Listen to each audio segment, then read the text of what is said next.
Graça e paz, aqui mais uma vez com vocês o amigo, o irmão Moisés da Márcia. Vim por um motivo que me pareceu importante a gente bater esse papo. Essa semana passada, no final da semana passada, sexta-feira, se não me engano, foi sexta-feira passada, deixa eu ver a data que foi aqui. Sexta-feira passada foi dia 8 de setembro de 2017. Eu e Márcia fomos a um culto na igreja do meu irmão caçula, Márcio Marins, lá na Assembleia de Deus Matriz de Guapimirim. O grupo era aniversário, né? Congresso do Círculo de Oração das Mulheres da Assembleia de Deus. E a gente foi nesse culto. Após o culto, a gente foi para a praça de Guapimirim. A gente tinha deixado o carro na praça. E ao atravessar a praça eu notei um grupo de pelo menos 8 jovens e chamaram a atenção, eles reunidos, aquela alegria, conversando alto e coisa e tal. Eu até comentei com a Márcia, acho que aqueles garotos ali, acho que não são aqui da cidade. Aí fui na direção deles, eu perguntei, aí falei, deixa eu me apresentar para vocês, Moisés da Márcia, Márcia do Moisés. Deixa eu perguntar uma coisa para vocês são aqui da cidade? São de Guapimirim aqui no Rio de Janeiro, a cidade onde a gente mora. Aí eles disseram que eram, na verdade. E eu falei, eu não reconheci vocês, a cidade é pequena, geralmente a gente pelo menos conhece de ver as pessoas, e eles chamaram a atenção pela descontração que estavam. Eu aproveitei que já estava conversando, me identifiquei como cristão e perguntei para eles, e aí, vocês creem em Jesus? Aí eles responderam coro, nós não cremos, não cremos não. Aí é onde eu queria destacar e achei importante a gente conversar. E aí, quando a gente vai evangelizar, quando a gente encontra uma situação adversa, eu queria destacar para vocês 2 possibilidades adversas. Uma, você encontrar um cristão que crê em Jesus da maneira errada. Tem muito. Jesus falou assim, não é todo aquele que me diz Senhor, Senhor, que vai entrar no reino dos céus, mas aquele que faz a vontade do meu Pai que está no céu. Ou seja, você e eu podemos crer em Jesus e no final das contas a gente não entrar na vida eterna, não ir para o céu, não entrar lá na salvação, simplesmente pelo fato de não crermos de acordo com a vontade do Pai que está no céu. Essa vontade do Pai que está no céu, ela é revelada nas Escrituras. A gente faz o teste da Bíblia. Então vamos voltar à história lá. E a outra questão da dificuldade que a gente pode encontrar foi essa que eu encontrei. Para quem chegou agora aí, vou repetir. Eu e Márcia, Moisés da Márcia, Márcia do Moisés, saindo de um culto, passamos pela praça Guapimirim, Rio de Janeiro, um grupo de 8 a 9 jovens, e perguntamos para eles se eles criam em Jesus, e eles disseram que não. Aí eu respondi para eles, olha, nós cremos e eu queria falar dele para vocês. Apresentei, olha, segundo a Bíblia, aí tive que botar a autoridade da Bíblia e como base para mostrar para eles que não era um achismo e nem tentar colocar em cima deles algo que eles não crescem sem fundamentação. Segundo a Bíblia revela para a gente que Deus criou todas as coisas, criou o homem para ser amigo, para ter comunhão, para estar próximo. Porém, Deus também colocou um limite para o homem obedecer. O homem desobedeceu esse limite de Deus, isso configurou o pecado. O primeiro pecado foi a desobediência. E a atitude do homem, quando ele percebeu que ele pecou, foi ele se esconder de Deus, porque a Bíblia relata que toda virada do dia Deus vinha para bater um papo, tinha uma comunhão com o homem, e quando o homem percebeu que ele pecou, ele fugiu de Deus, se escondendo, porque ele tinha percebido que tinha cometido o pecado e Deus não tem comunhão com o pecado, ele se sentiu indigno de estar na presença de Deus. Isso, com esse pecado, a Bíblia diz assim, como por um só homem o pecado entrou no mundo, pelo pecado também entrou a morte, e a morte foi passada a todos os homens, desde então todos pecaram. Aí a gente vai para a conclusão de que o pecado de Adão fez com que Adão fugissem de Deus, e a Bíblia depois vai revelar para a gente que a mão do Senhor não está encolhida para que não possa salvar, está estendida para nos salvar, os seus ouvidos não estão atentos para que não possam nos ouvir, mas diz também que os nossos pecados e as nossas iniquidades fazem separação entre nós e Deus. Aí eu expliquei para eles que A única coisa que a gente enfrenta, o único problema que existe na nossa vida que pode separar a gente de Deus é o pecado. E o pecado separa a gente de uma maneira tão grande que a gente chega ao ponto de estar tão distante que a gente deixa de crer na existência de Deus. A gente deixa de crer no poder de Deus, a gente deixa de crer na salvação de Deus. O pecado é responsável por tudo isso. A gente pode ficar doente, eu costumo falar, vocês já sabem que esse é um dos temas mais repetidos nas minhas mensagens. Pode ficar doente, pode ficar pobre, pode ficar triste, só não pode ficar em pecado. Em nenhuma situação Deus vai se afastar da gente, a não ser pelo pecado. Eles ouviram bem e eu falei que o homem tentou resolver o problema do pecado. Quando ele percebeu, durante a história, vários homens, muitos homens tentaram. Como é que a gente resolve o problema da separação de Deus? Deus é um ser religioso. Eu falei para eles. Consequentemente, ele deve gostar de religião. E os homens começaram a criar vários tipos de religiões. E nessa criação de tantas religiões, os homens acabaram criando também falsos deuses. Existem muitos deuses, muitos mediadores, muitos intercessores. A gente tem um monte de opções, porque os homens tentaram se reaproximar de Deus, mas a maneira de reaproximação de Deus não é por nenhuma tentativa ou método ou fórmula humana. Então Deus, em seu grande amor, Ele não deixou de amar as pessoas, Ele envia seu Filho Jesus, que paga na cruz lá pelos nossos pecados, morrendo, derramando sangue.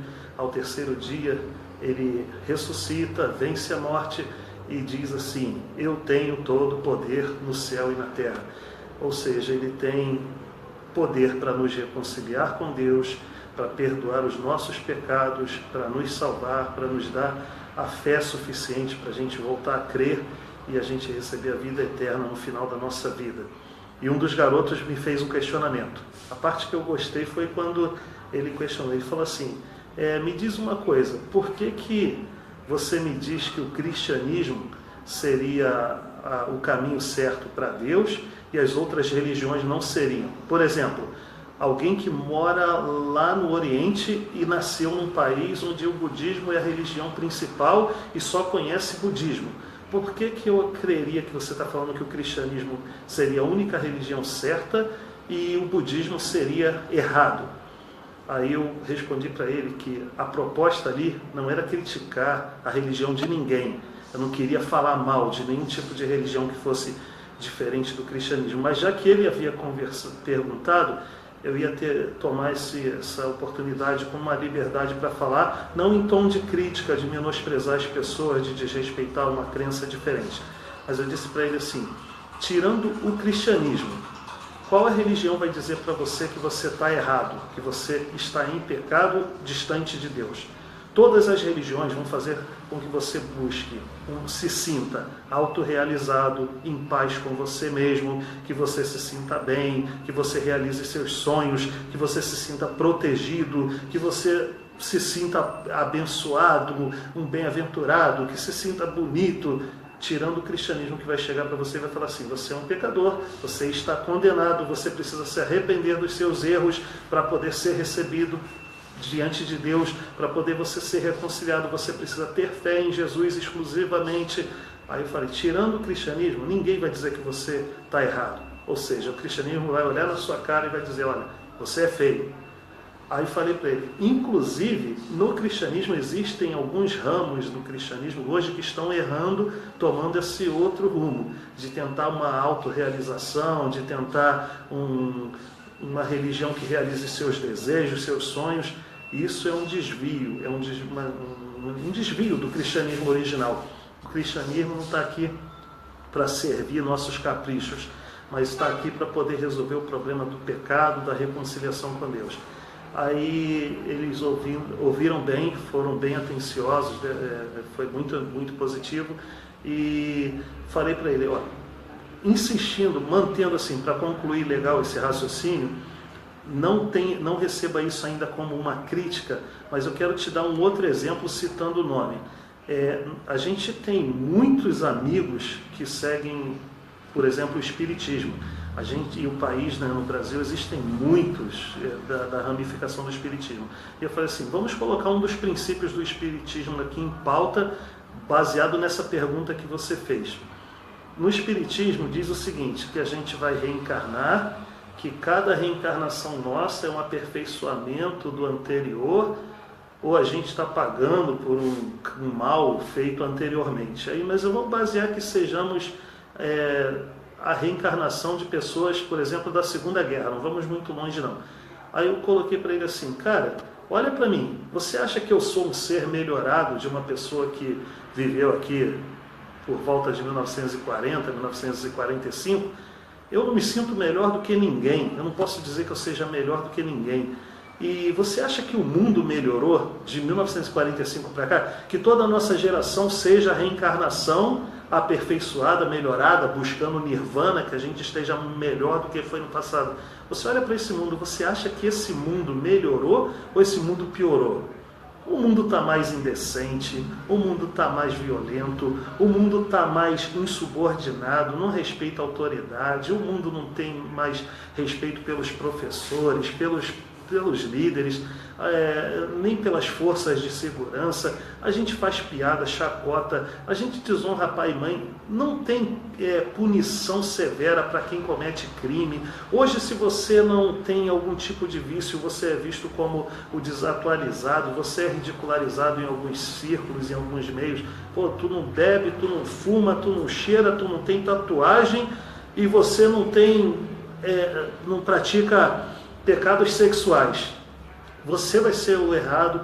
Você acha que esse mundo atual, ele é uma melhoria de alguma geração anterior? Pô, cara, realmente a gente não tem como negar. Então eu falei para ele que só pelos sinais que a gente tem, a gente já vê uma coisa muito próxima da realidade do cristianismo.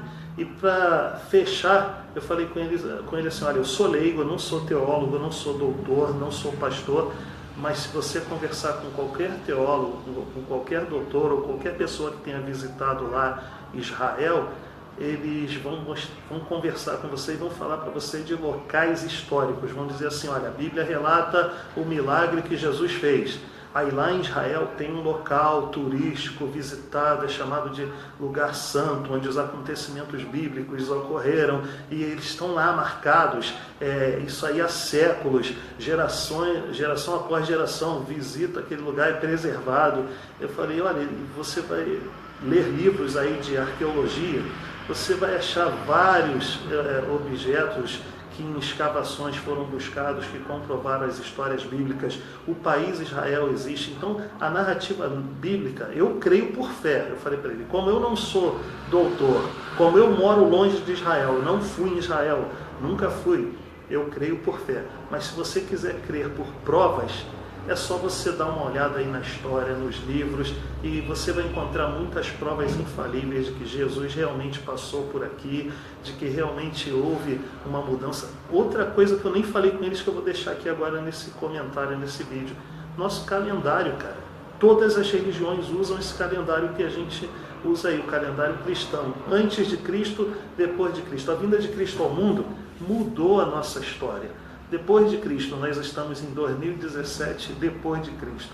Quer dizer, é inegável. Hoje, se você encontrar, como eu encontrei, pessoas que dizem não acreditar, a gente não precisa ficar aborrecido, isso faz parte também ainda do evangelismo, a gente vai encontrar de tudo, tá? E eu citei, né, duas grandes dificuldades. É o cara que se diz crer em Cristo, diz cristão, mas que crê da maneira errada, que não combina com as Escrituras, não casa com as Escrituras, e o camarada que diz não acreditar, que vai pedir para você provas. Foi o primeiro caso que eu peguei desse, e eu achei que o bate-papo foi bem positivo.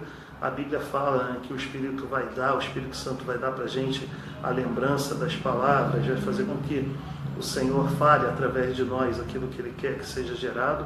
E eu vou dizer para você, vale a pena testemunhar de Jesus, vale a pena. Eu queria motivá-los, a cada um de vocês, façam culto no lar com as suas famílias, com seu marido, esposa, filhos, com seus pais, irmãos.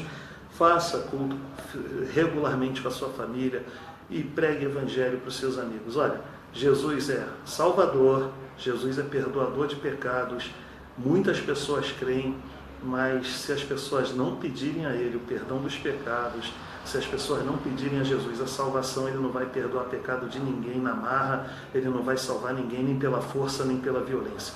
Muita gente que crê em Jesus não vai entrar no reino dos céus pelo simples fato de que não fizeram nada com relação a essa tão grande salvação que nos foi dada pelo Senhor Jesus. Um grande abraço a todos, graça e paz do Senhor Jesus, um grande beijo para a minha família, um grande abraço para os meus amigos aí pessoais e virtuais, amo todos vocês. Mantenham contato, falem comigo aí no Facebook, quem tem meu WhatsApp, mantenha contato. Gosto muito de falar sobre as coisas do reino de Deus. Eu amo a cada um de vocês, um grande abraço, a paz do Senhor para todos. Tchau, tchau.